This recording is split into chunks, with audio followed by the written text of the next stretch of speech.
นะโอ้มาเบิ่งมือนี่ใหญ่เลยเด้อทุกคนเลยนี่เนาะโอ้ใหญ่แล้วโอ้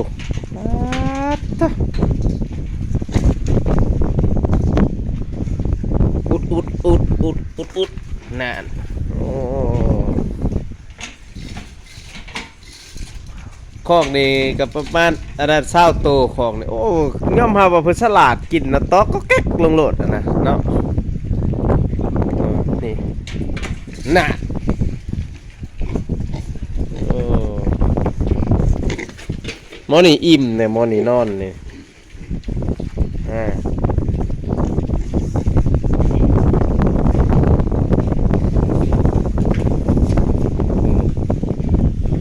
มีแต่ตัวติตุยพี่ๆเลยตัวนี้หมูแม่เนาะของนี่คือซีเมนหมูแม่ของนี่หมูแม่ของนี่คอกที่2ตัวนี้นี่ตัวนี้ก็คอกนี่ก็ปลา20 ตัวของจะเป็นเจ้าอ้วนเจ้าพี่กินแล้วก็นอนพวกนี้นะ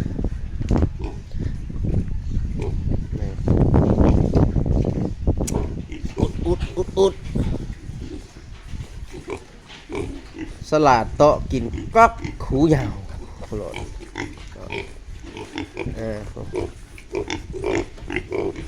คำมันเบิดมากระจิโต๊ะอันนั้น FC เนาะโต๊ะอันนั้นลงเลยตัวนี้ก็สีต่างหมู่อ่ะน่ะ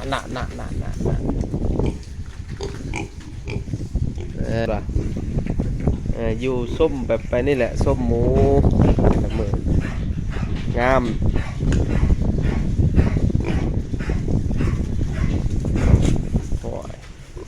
หอกหมอได้ไอนี่ตัวได้ไอนี่โอ้ยพอดีงามเนาะพอดีได้แย่งได้เบิ่งกันคนเนาะหมูเด้งหมูปกตายหมดน่ะ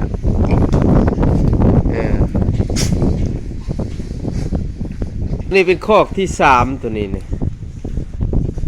รวมทั้งเบิดนี่ครับ80 ตัวเลย4คอกละ20อุ้ยกินอิ่มแล้วก็นอนเบิ่งดูนี่น่ะกินแล้วก็นอน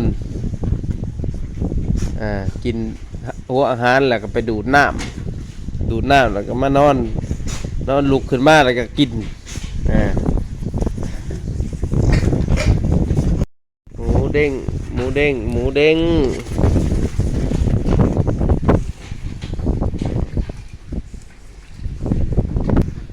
คอกที่4โอ้ยตัวนี้แห้งงามพอตัวนี้หมูแม่กับหมูทึกผสมประสานเลยตัวนี้เนาะ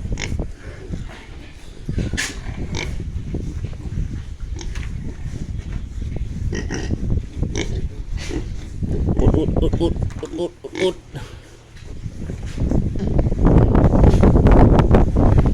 กินแล้วก็นอนแล้วนี่ทุกคนเลย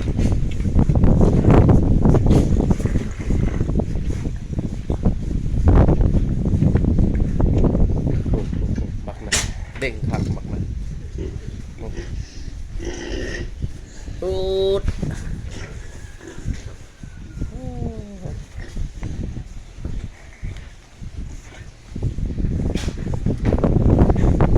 3 เดือนเพิ่นก็ปล่อยขายออกนี่เนาะ80 ตัว3 เดือนเพิ่นขายเลยได้นี่ FC เนาะสั่งกิโลขายเลยนี่3 เดือนหมูนี่ประมาณเดือนปลายนี่เนาะทุกคนหมูประมาณเดือนปลายนี่เดือนปลายเนาะแต่ว่าได้ครบ3 เดือนเพิ่นก็ขายออกไปเลยเนาะรวมทั้งเบิดมีอยู่4 คอกนี่พามเฮียใหญ่พามไม่นิ่งนี่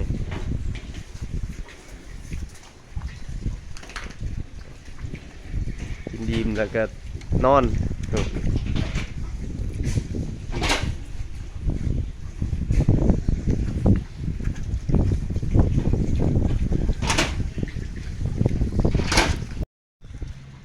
นี่คือไก่พันไข่เนาะนี่ไก่พันไข่เลยตัวนี้เนาะติดตัวพวกใหญ่เลย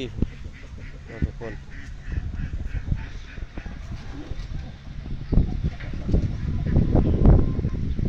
นี่หลายมือนี่เป็น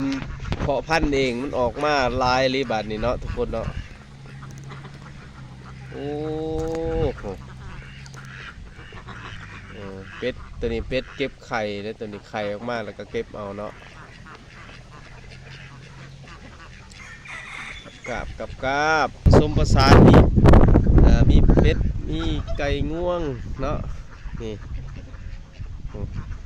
กุตุก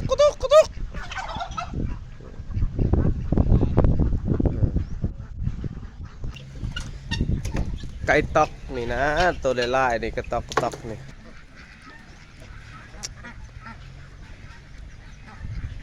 ทั้งเบิดนี่สิประมาณ300ปลายโตเด้อนี่เด้อคนเนาะสิได้อยู่300นี่โอ้ลายหลี FC เพิ่นเลี้ยงมันมีน้องอยู่ใกล้ๆเนาะเพิ่นเลี้ยงเมียนเลยนี่ไปบ่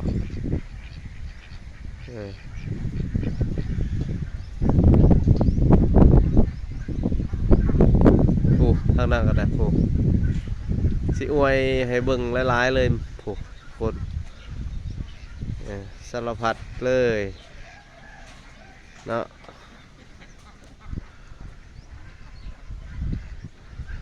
ลายไก่เป็ดเพิ่นนี่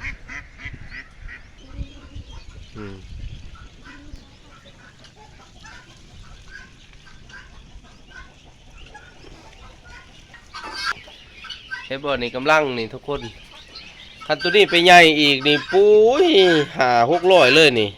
เก็บซ้ำสิเก็บเอาไข่มันเนาะนี่สำหรับคอกนี่เพิ่นใหญ่แน่เลยนี่เนาะอ๋อโธ่ใหญ่แล้วม้วนนี้ใหญ่แล้วโอ้เฮ็ดการเกษตรหลายๆประเภทเนาะเลี้ยงสัตว์ผสมผสานไปเลยว่าจะเป็นน้องปลาเพิ่นปุ๊บน้องมักใหญ่เลยใส่แผงโซลาร์เซลล์ดูดปั๊มน้ำขึ้นมานี่นะ